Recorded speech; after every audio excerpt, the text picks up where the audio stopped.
example. We will now end these presentations with Mr. Brandon, who is presenting the Nanomat EPC project under the Framework Program 7, focusing on the deployment of societally beneficial nano and material technologies. Please, Mr. Brandon. I'd like to take the opportunity to thank the Chairman, the European Parliament and the European Commission for this opportunity to present about nanomaterial technologies in the Eastern Partnership countries. My name is Giles Brandon. I'm from the Managing Director of a company called Intelligentsia Consultants. We basically work with public and private organisations to support them with their research and innovation activities. And in particular, we work a lot with academic institutions in Central and Eastern Europe. So, for example, we're currently working with the Silesian University of Technology and the University of Latvia, to name just two. But what I'd like to do with my short presentation is to highlight a number of nanomaterial technology projects going on within a handful of institutions in a number of Eastern Partnership countries. So to start off with, Armenia. I'd like to highlight the Institute for Physical Research. This is a physics institution based in Ashtarak, about 20 kilometers outside of Yerevan.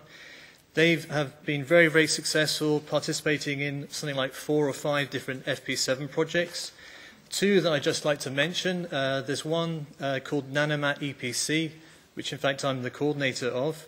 Within this project, they have a pilot project where they're working with the Laser Centrum Hanover, and they're developing magnetic hyperthermic nanoparticles for medical applications. Now, why is this interesting? Well, basically, these nanoparticles, you put them in a special varying magnetic field, and they start to heat up. Now, what the Armenians can do, they're very clever, they're able to create self-regulation of these nanoparticles. Now, what that means is they can heat up to, say, a controlled temperature like 43, and then they don't go any higher. Now, the potential application for this is it could be used for oncology treatment. You put the nanoparticles in the area of a cancer tumour or cancerous tissue, and you can create very localised heating and destruction of the cancerous material. That's just one example. Another project which just started, in fact, on the 1st of March this month, it's a Horizon 2020 project called Interlum. We had a kick-off meeting 3 weeks ago at CERN in Geneva.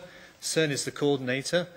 This project, over 4 years, is going to be basically investigating the feasibility of new types of fibre that can be used in future particle detectors for high-energy physics projects. So CERN, of course, is very much in the news at the moment because they started a few weeks ago new experiments.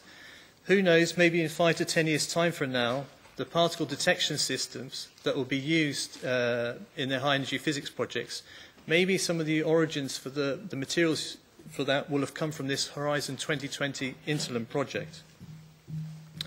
Moving on to Belarus, and I'd like to highlight the Belarusian State University of Informatics and Radioelectronics. This institution I've been working with for about the last 7 years. They were very fortunate. They had a project which they were the coordinator of called FP7 Belera. It finished about 18 months ago. Within that project, they were developing nanostructured materials for biosensor devices with the Universidad Politécnica de Valencia. Now, it's a bit difficult for people sitting at the back, but the small green device you see on the right, this is essentially what they call a lab on chip. And what the Belarusians do is they produce the sensors using nanostructured inorganic materials, and these sensors can be tuned to detect specific biomarkers that may be characteristic of certain cancers. So this lab on the chip could be potentially used as some kind of diagnostic medical device. The same institute is also involved again in my Nanomat EPC project, but there the work they're doing is somewhat different. They're developing hybrid carbon nanotube graphene electrodes, which can be used in supercapacitors. Supercapacitors are devices which are very popular for electric vehicles, such as electric buses. With the work they're doing on the electrodes, hopefully it will increase the capacitance of such devices and improve the overall performance of the supercapacitors. If we move on to Georgia, Georgian Technical University in Tbilisi, they had a project which they were coordinating called FP7 Senzira. they had a number of pilot projects in there, but the one relating to nanomaterials was one where they were developing radiation sensor elements based on rare earth semiconductors. And they were doing this together with Cranfield University and Taperes in Athens. Now, in the picture on the right, which is a bit difficult to see, there's Professor Parta Kavalishvili working together with Dr. Panos Yannakopoulos and Dr. Debu on the development of these sensor elements. And some of the results of that project have then spilled over and been taken up in another FP7 project called Secure R2I. And there they're taking these sensor elements and trying to create whole sensor networks. And the project's currently running, and hopefully within the next 18 months, they'll have set up a sensory network within a hospital that could be used to detect pathogens. I'd also like to say a few words about what's going on in Ukraine. In Ukraine, I've been working for the last 7 or 8 years with Francevich Institute for Problems of Materials Science. There are quite a number of institutes dealing with materials science in Ukraine. Arguably, this is perhaps the best one, or certainly one of the best in Kiev. Now, they've been involved in several projects.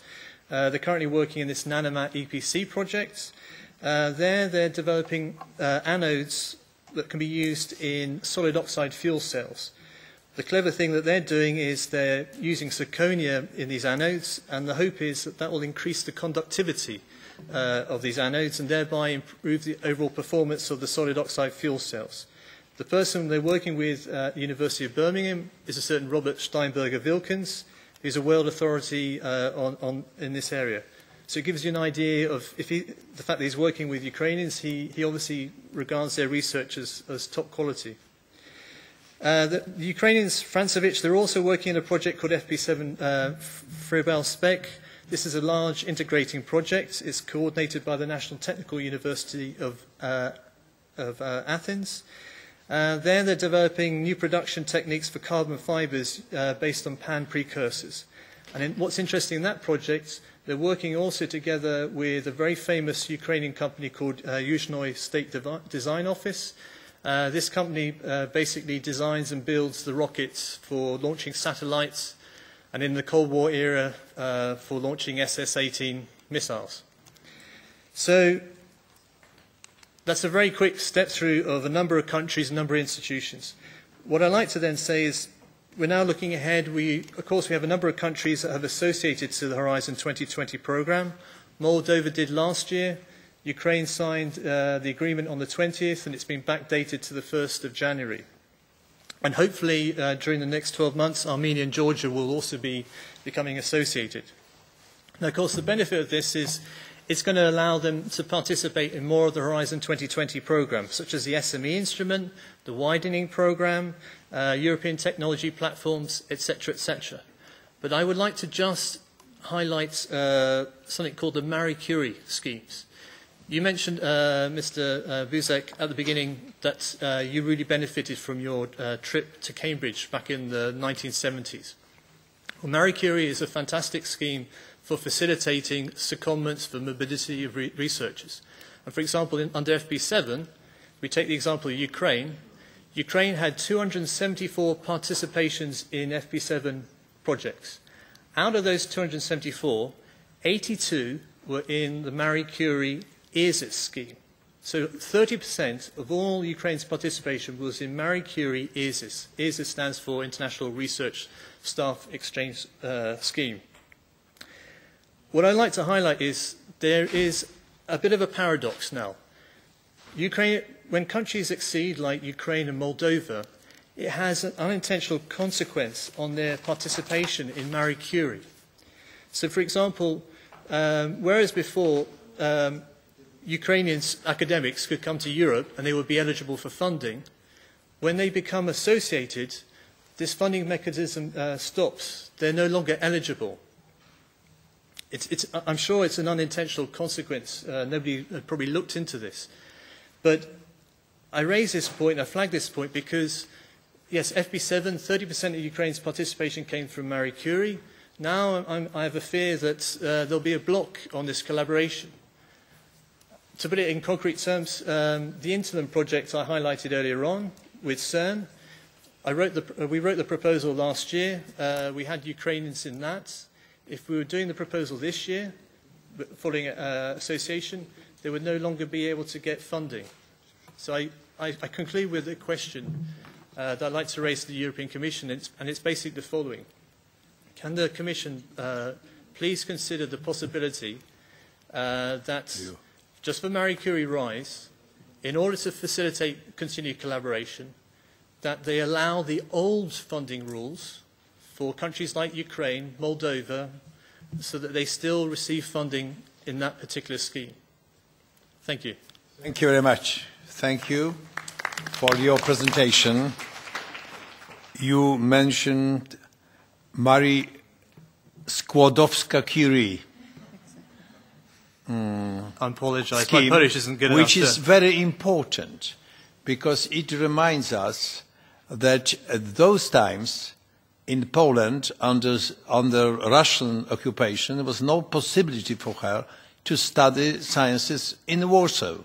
So she went to Paris, and thanks to the mobility in the 19th century, she could achieve a lot in the sciences. So that's very important to combine both original name and,